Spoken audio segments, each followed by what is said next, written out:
Hello friends, আমি অচিন্তা। আমি ছিলেন ইউটিউব চ্যানেল টু সাইড কিচেনে। আমরা একটা নতুন রেসিপি শেয়ার করব। সেটা হচ্ছে ডিম আলু ভুনিয়া বানিয়ে দেখাবো।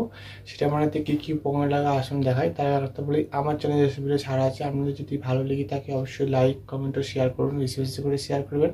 যদি আমার চ্যানেলে নতুন হয়ে থাকেন তাহলে প্লিজ সাবস্ক্রাইব করে দেবেন, নিচে বেল নোটিফিকেশনটা অল করে দেবেন যাতে আমার ভিডিও আপনার কাছে আগে পৌঁছায়। তাই জন্য ডিম আলু ভুনিয়া বানাতে কী কী উপকরণ লাগা আসুন দেখায়। আর আরেকটা কথা বলে দিই আপনাদেরকে, যে আমার ভিডিও আপনারা দেখছেন, আর আমার আরেকজন আছে যে কার্তিক বলে, ওনার শরীরটা খুব খারাপ, সেই জন্য উনি ভিডিও এখন করতে পারছে না। সেই জন্য আমি ভিডিও বানাচ্ছি।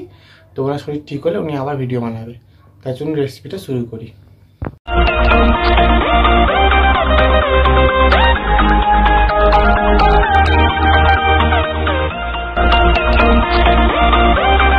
তাহলে ডিম আর আলু ভুজিয়া রেসিপিটা বানাবো। তো সেটা বানাতে কী কী উপকরণ লাগে আসুন দেখায়। তাহলে একটা করে দিই, ভিডিওটা প্রথম থেকে শেষ অবধি দেখার অনুরোধ রইল। তার জন্য রেসিপিটা শুরু করি। এখানে আমি একটা বড় সাইজের আলুকে ঝিরি করে কেটে আমি আগে থেকে নুন হলুদ মাখিয়ে রেখেছিলাম যাতে আলুটা নরম হয়ে যায়।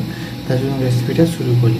গ্যাসটা থেকে কড়াটা বসিয়ে দিয়েছি, কড়াটা গরম হয়ে গেছে। এর মধ্যে পরিমাণ মতো তেল দিয়ে দেবো, একটু কাঁচা লঙ্কা দিয়ে দেবো, পেঁয়াজ কুচি দিয়ে দেবো, সামান্য অল্প লবণ দেবো। যেখানে আলুতে লবণ হলুদ মাখিয়ে রেখেছিলাম সেখানে অল্প করে লবণ দিয়ে ভালো করে আগে পেঁয়াজটা ভেজে নেবো।